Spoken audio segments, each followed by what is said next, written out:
Bismillahirrahmanirrahim.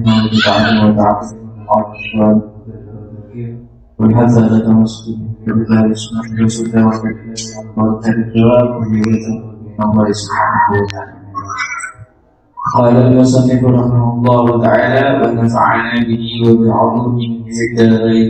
Amin.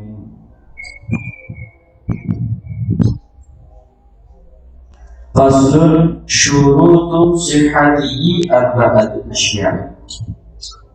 Ini menerangkan tentang syarat sahnya puasa. Jadi syarat sahnya puasa ini ada 4 perkara. Satu saja yang tidak dipenuhi dari 4 syarat ini berarti puasanya tidak sah. Jadi 4 perkara ini harus ada ketika puasa. Puasa secara bahasa, secara lughatan, secara bahasa puasa itu adalah al-imsaku, menahan diri. Imsak itu artinya menahan. Nah, oleh karena itu kalau sebelum adzan subuh itu biasanya ada imsak. Tujuannya apa? Sebelum masuk subuh kita sudah nahan. Karena terkadang di Indonesia ini ya khususnya itu adzan itu 5 menit setelah masuknya waktu. Jadi setelah masuknya waktu 5 menit baru adzan. Itu yang tidak. Kalau dipaskan itu takutnya masih belum masuk waktu. Jadi dilebihin 5 menit baru adzan. Nah, jadi kalau waktu imsak biasanya imsak itu 10 menit sebelum adzan. Kan begitu. Oleh karena itu ketika waktu imsak lebih baik kita sudah selesai, jangan diteruskan. Untuk apa? Untuk menjaga supaya kita makannya itu tidak di dalam waktu subuh. Kalau sudah makan di dalam waktu subuh ya biasanya nggak sah. Jadi imsak di dalam waktu subuh itu bisa jadi itu sudah masuk waktu subuh.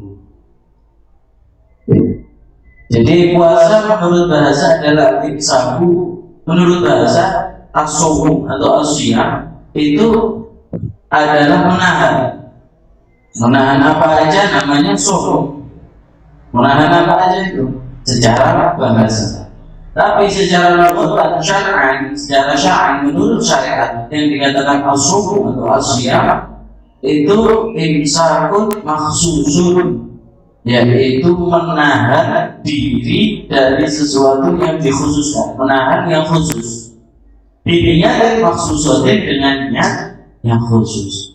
Itu puasa menurut syariat. Jadi menahan sesuatu yang khusus dengan niat yang khusus. Menahan sesuatu yang khusus itu apa? Banyak. Seperti menahan makan, menahan minum, juga menahan hawa nafsu. Itu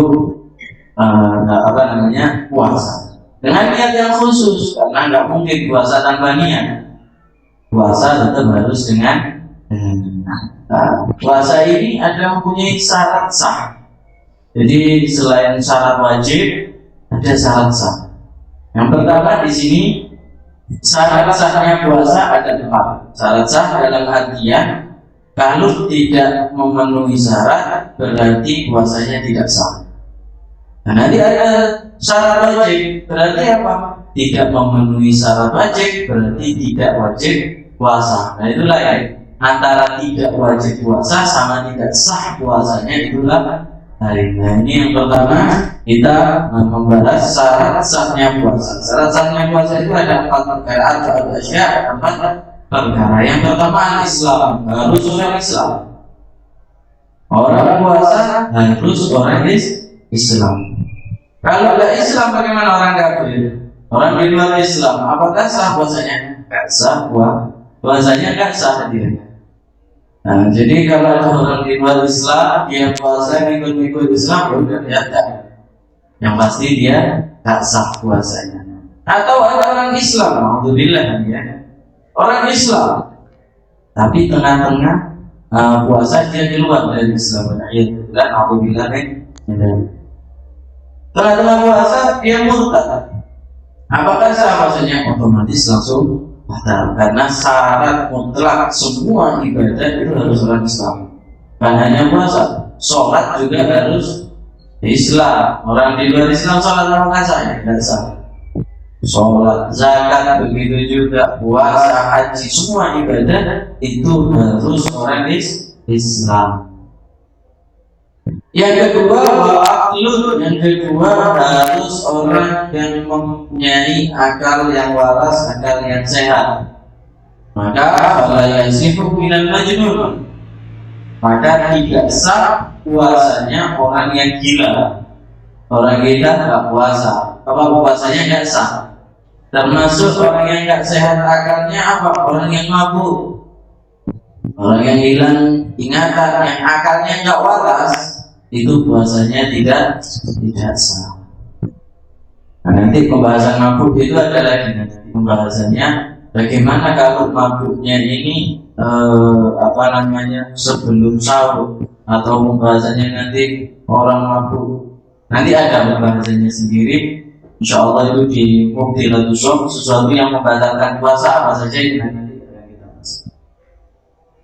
Yang ketiga, wal qaul an nahwi haidin wa nifasin. Syarat sah puasa harus suci dari haid dan nifas. Maka perempuan yang haid dan nifas haram hukumnya berpuasa. Bukan tidak sah saja, bahkan hukumnya haram. Kenapa? Talabus bil ibadah al-fasidah, karena ada keserupaan dengan ibadah yang tidak sah. Sudah tahu ibadahnya tidak sah, masih dilanjutkan, masih diteruskan, itu hukumnya haram. Juga diharamkan bagi perempuan yang haid dan nifas ini apa? Al-imsak bi niyatihi, menahan diri tapi niatnya niat puasa. Menahan diri misalnya nggak makan, nggak minum. Tapi kalau nggak niat puasa, memang nggak mau makan, nggak mau minum, tapi bukan niat puasa, memang nggak nafsu makan atau nggak nafsu minum, tapi bukan niat untuk puasa, maka hukumnya nggak ada masalah. Tapi kalau niat puasa yang haram, hukumnya tidak boleh haram. Begitu juga ibadah-ibadah yang lain bagi orang yang haid, orang yang nifas tidak boleh niat untuk ibadah yang diharamkan bagi orang haid dan nifas. Rabi'ah yang keempat, wa'ilmun bi qawlil waqti qabilan bis-shaumi. Syarat sah puasa yang keempat yaitu harus mengetahui waktu diterimanya untuk puasa. Nah, ini enggak harus puasa Ramadan, semua puasa ini, yaitu harus mengetahui waktu yang mana puasa di situ diperbolehkan, boleh untuk puasa. Maksudnya bagaimana? Bukan di waktu yang diharamkan puasa. Nah, waktu yang diharamkan puasa seperti apa? Yaumul Aid, 2 hari Idul Fitri atau Idul Adha. Nah, hari Lebaran itu haram puasa, tidak boleh puasa. Wa ayyam tasyrik mutlaqan, hari-hari tasyrik, tidak Idul Adha, ayyam tasyrik, hari tasyrik 3 hari itu. Terus wa yaum syak bila sabab, atau hari yang diragukan. Hari syak itu hari yang dilakukan bila sebab tanpa ada sebab. Apa hari yang dilakukan? Yaitu yaumul tsalatin min Sya'ban idza tahaddatsa an-nas bi ru'yatil hilal lailatahu, yaitu hari ke-30 dari bulan Sya'ban. Di situ hari keraguan. Tanggal 30 Sya'ban ini ragu. Kenapa? Karena 30 Sya'ban ini masih mungkin Ramadan, masih mungkin juga masih Sya'ban. Ini namanya hari keraguan. Itu tidak tahaddatsan nas bi ru'yatil hilal, kita tahu jika manusia membahas atau berbicara dengan ru'yah hilal. Kalau masih ru'ya, ini kan berarti masih ada keraguan. Nah, di situ yang diharamkan puasa. Walam yashhad biha ahadun, dan tidak ada orang yang bersaksi sama sekali. Atau ada orang yang bersaksi, atau syahida biha an yurad, atau ada orang yang bersaksi melihat hilal, ada orang yang melihat hilal di waktu itu, tapi persaksiannya tidak diterima. Seperti Kasibiyah, persaksiannya anak kecil. Dan anak kecil bilang, aku ketok bulan, saya lihat bulan seperti itu. Ya, maksudnya kesaksiannya itu tidak diterima dalam Islam. Oleh karena itu, jadi kalau masih ru'ya, kalau itu kan berarti hari-hari keraguan antara ini Ramadan atau istiqmal menyempurnakan 30 Sya'ban.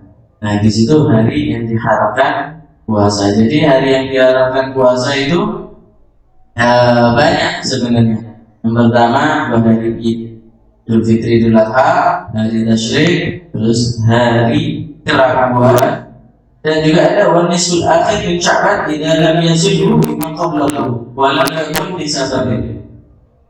Jadi wanisul akhir tanggal 15 Sya'ban ke belakang itu jika tidak digabung dengan sebelumnya. Misal tanggal 15 Sya'ban, tanggal 16 Sya'ban dia puasa, itu hukumnya haram kalau tidak disambung dengan 15-nya atau 14, 15, 16 tidak ada masalah. Tapi kalau nisful akhir saja puasanya, itu hukumnya juga haram, tidak boleh. Tapi dengan cara kalau yakun disabab, kalau tidak ada sebabnya. Kalau ada sebabnya bagaimana? Misal sebabnya ini nadar atau qadha nyamur, ada sebab, maka hukumnya tidak ada masalah. Jadi ini syarat sahnya puasa. Jadi yang pertama, syarat sahnya puasa itu harus Islam, harus orang yang berakal, harus orang yang suci dari haid dan nifas, dan yang keempat harus mengetahui waktu diterimanya atau waktu diperbolehkannya untuk berpuasa. Itu harus mengetahui. Kalau tidak tahu moro-moro musuh gitu aja, padahal ini hari-hari yang diharapkan untuk puasa, maka hukumnya tidak sah. Jadi hari yang diharamkan puasa, hukumnya juga haram puasa. Jangan mulai waktu kosong saya niat puasa seakan-akan baik, akan tetapi justru itu diharamkan puasa, bukan tambah baik tapi tambah buruk. Oleh karena itu orang kalau tidak tahu ilmunya itu bahaya. Bahayanya apa? Bahayanya bisa nggak sah puasanya, atau bahayanya juga bisa terjerumus ke sesuatu yang haram. Kan begitu. Saya kayak contohnya ini, misal ada orang punya sapi tapi nggak tahu ilmunya merah sapi, pokok merah ya ditendang sama sapinya, kan begitu. Tapi kalau orang tahu ilmunya sapi, justru sapi itu bisa menguntungkan bagi dia. Pagi sore diperasi ke sapi, akhirnya apa? Dapat menghasilkan. Tapi kalau orang yang tidak tahu ilmunya, nggak keluar ilmunya, dia ditendang. Nah, begitulah kata Imam Ibnu Islam, wa kullu man bi ghairi ilmin ya'malu mahdudatun la tuqbalu. Siapapun orangnya yang dia melakukan amal ibadah tanpa didasari ilmu, maka amal ibadahnya tidak diterima oleh Allah. Kenapa? Ya nggak ada ilmunya. Ya orang sholat, nggak tahu ilmunya sholat, baca Fatihah itu harus dalam keadaan berdiri. Dia nggak tahu kalau baca Fatihah itu dalam keadaan berdiri, nggak tahu ilmunya. Pas tasyahud akhir baca Fatihah nggak sah sholatnya. Atau orang sholat misalnya, nggak tahu ilmunya. Orang sebelum sholat itu harus bersuci, ya harus punya wudu. Ini nggak tahu ilmunya, pokok sholat tanpa wudu, bagaimana bisa diterima? Nah, begitu semua ibadah itu harus didasari dengan ilmu. Antum tahu ilmunya sholat, berarti ini orang yang alim di dalam sholat. Antum tahu ilmu-ilmunya wudhu, berarti antum ini orang yang alim di dalam wudhu. Jadi yang dikatakan orang alim itu bukan orang yang menguasai semua ilmu, nggak ada. Orang menguasai semua ilmu itu nggak ada kecuali Rasulullah Sallallahu Alaihi Wasallam. Jadi yang dikatakan alim itu yang mengetahui bab tertentu. Misal tahu tentang bab wudhu, ya wudhu itu harus begini, syaratnya wudhu itu begini, rukunnya wudhu itu begini, berarti dia dikatakan orang yang alim di dalam wudhu. Begitu juga sholat, begitu juga sesuatu yang diharamkan oleh Allah. Misal tahu hukumnya minuman keras ini haram, tetap masih minum, dan dibayar. Fa'alimun bi'ilmihi lam ya'malan ma'adadun kopi abadin. Orang yang alim tahu ilmunya, tapi dia tidak mengamalkan ilmunya, maka bakal diadab oleh Allah sebelum masuk adalah diadab oleh Allah. Alhamdulillah, tahu bahwa minuman keras ini haram, tapi masih diminum. Orang yang seperti itu akan diadab oleh Allah sebelum penyebab pahala diadab. Nah, bahasa sebelum kalau dikaitkan di akhirat itu biasanya jaraknya itu 500 tahun. Nah, kalau di akhirat ini, kalau ada sebelum atau setelah itu biasanya jaraknya itu 500 tahun. Sedangkan satu hari di akhirat itu berapa tahun di dunia? Satu hari di akhirat itu mungkin lamanya itu bisa sampai 100 tahun atau 1000 tahun ada di dunia. Itu satu hari di akhirat ini 500 tahun. Nah, oleh karena itu, ayo kita sama-sama belajar ini. Ini baru kita pembahasan fikih ya, pembahasan fikih utama syarat sahnya puasa yang Islam berakal, suci dari haid dan nifas, dan mengetahui waktu diterimanya puasa. Allah barangkali ditanyakan.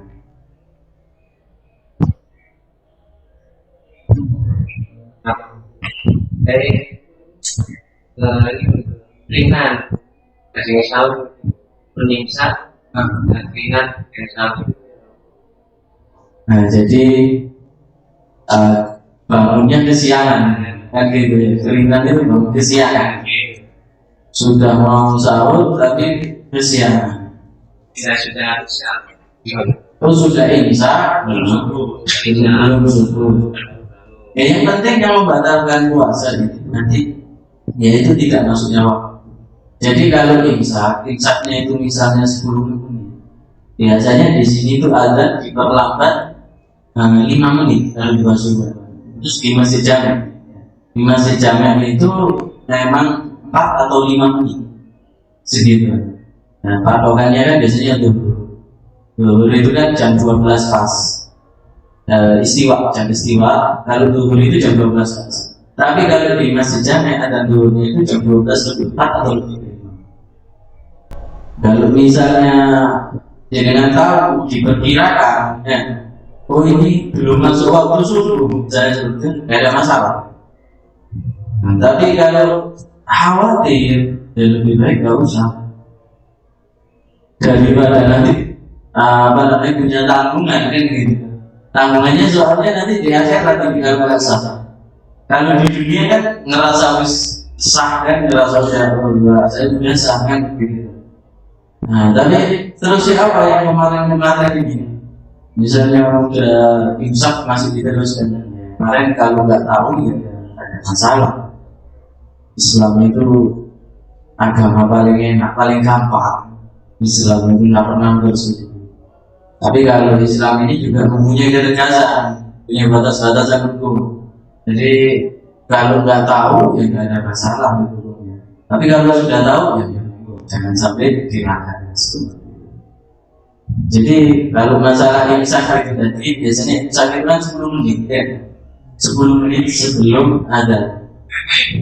Biasanya di sini tuh adanya 4 atau 5 menit sebelum masuknya waktu, setelah masuknya waktu. Jadi kalau sampai bisa mengira-ngirakan, mungkin saya dulu tidak apa-apa, masalah. Tapi kalau ragu, lebih baik jangan. Insya Allah kuat. Batasnya manusia tidak makan dan minum itu 3 hari, insya Allah kuat. Lalu buat melawan nafsunya ya. Mungkin ada pertanyaan lain? Sahur dan niat puasa Gak masalah, sahur itu hukumnya sunnah. Sahur itu hukumnya sunnah, bukan syarat wajib puasa, juga bukan syarat sah puasa. Sahur itu hukumnya sunnah. Jadi kalau nggak sahur, apakah bahasanya sahur itu sah? Tapi memang lebih afdal sahur. Dan sahur itu afdalnya di akhir dan bukan di awal kan. Kalau berbuka puasa membatalkan puasa, lebih afdal di awal. Gitu.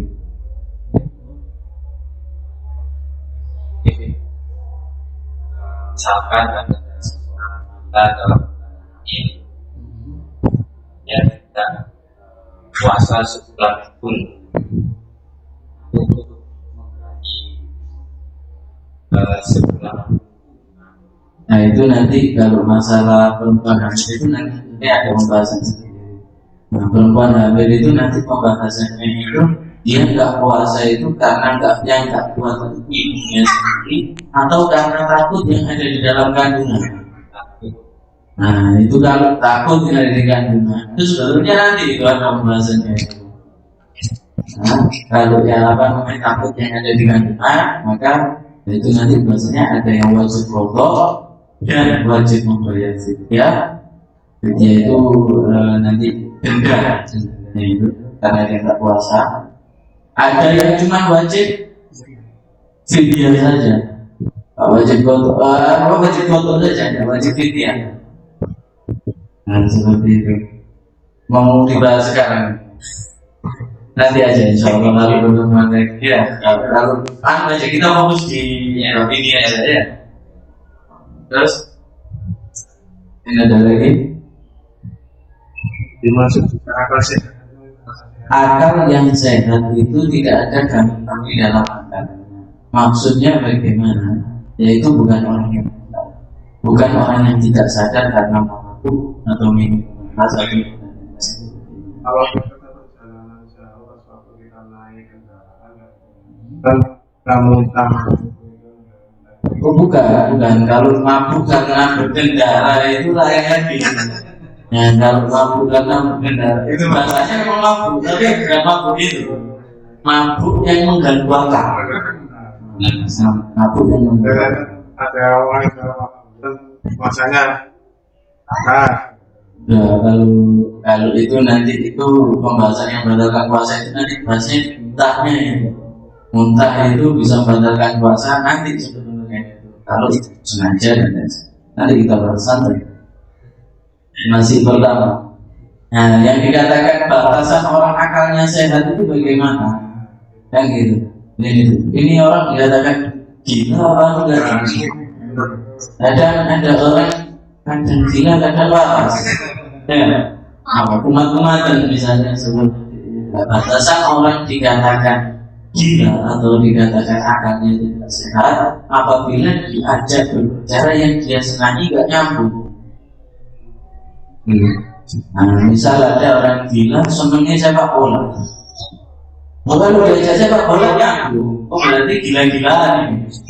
Nah itu berarti kan masih nyambung. Ngetes orang gila itu gitu aja. Lalu diajak ngomong yang dia senangi masih nyambung, berarti tidak gila. Lalu diajak yang dia senang, misal senang sepak bola, diajak ngobrol tentang sepak bola nggak nyambung sama sekali. Untuk pembahasan nanti dari sepak bola bahasnya tenis misalnya. Nah ini benar gila ini. Itu batasan dari orang gila. Senang makan misalnya, senang makan misalnya. Ya. Kalau udah gila diajak makan sih tidak nyambung. Mau berehat kemana di sini ya, itu dikatakan gila sudah. Tapi kalau masih nyambung itu berarti simpanan. Ya. Oh, syarat sah yang keempat tadi. Iya. Kita mengetahui waktu atau hari-hari yang kita mengetahuinya disarankan. Untuk pelajaran misalnya kita tetap melakukannya itu apakah susah? kalau waktu yang diharamkan puasa, jadi kalau kita puasa di waktu yang diharamkan puasa, hukumnya haram puasanya. Ya, maksudnya ketika itu haram, kalau kita kayak makan babi haram terus kan dosa kalau dimakan itu tetap dosa juga. Iya, dosa. Jadi kita walaupun kan puasa ini kan ibadah, ibadah yang luar biasa kan. Puasa ini juga ibadah yang salah satu ibadah yang berat kan gitu. Jadi al-ajru bi qadri ta'ab. Pahala itu kan tergantung payahnya ibadah kita. Jadi makanya puasa ini kan yang bisa mengganjar hitungannya pahalanya orang yang puasa Ramadan ini hanya Allah. Saking apa? Saking beratnya puasa, saking besarnya pahalanya orang yang puasa. Memang puasa ini pahalanya luar biasa. Akan tetapi kalau di waktu-waktu yang diharamkan, tentunya haram puasa. Kalau haram tetap dilakukan, ya dosa. Bukan tambah dapat pahala yang kita harapkan besar seperti itu, tapi justru akan dapat dosa. Sama seperti orang yang nifas kan gitu. Kalau dia tetap ngotot puasa, dia haram, dia berdosa.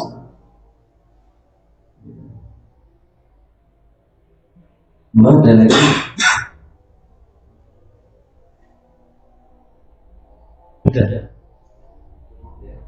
Sudah. Nah, ini baru membahas tentang syarat sahnya puasa. Insya Allah besok tetap fikih apa mau? Tetap sampai selesai ini ya. Kita bahas sampai selesai. Kita selesaikan. Jangan bosan tapi ya. Tapi kadang fikih ini nanti bosan sendiri. Nah, kalau ada tanya jawabin ya sebenarnya. Tapi kalau sebelum buka tak bisa ini. Sebelum buka puasa kayak gini nggak bisa. Insya Allah berarti ini setelah terawih aja ya. Setelah habis terawih. Jadi wallahu a'lam bishawab. Insya Allah besok kita akan bahas syarat wajibnya puasa. Siapa saja orang yang diwajibkan puasa. Selain orang ini maka tidak wajib puasa. Kalau tidak wajib puasa, apakah puasanya sah? Tetap sah. Apa aja? Insya Allah besok kita bahas. Yang doa yang di bawah. Kita baca dulu. Yang doa kalian harus ya.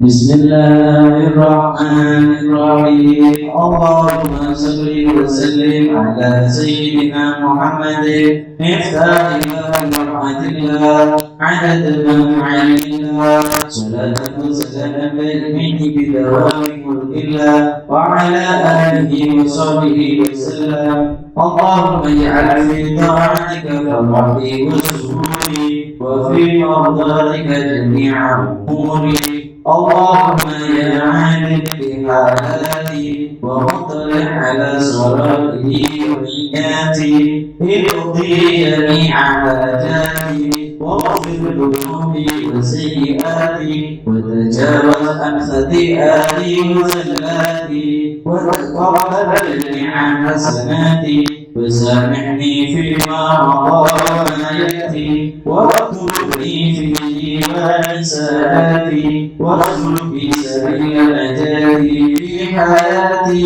ومماتي.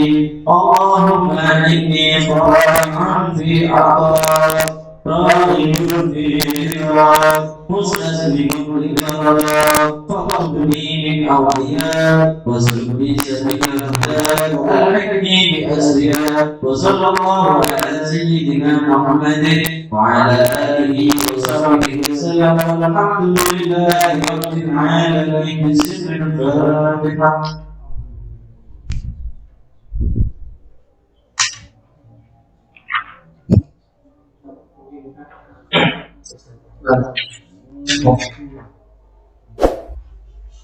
Allah.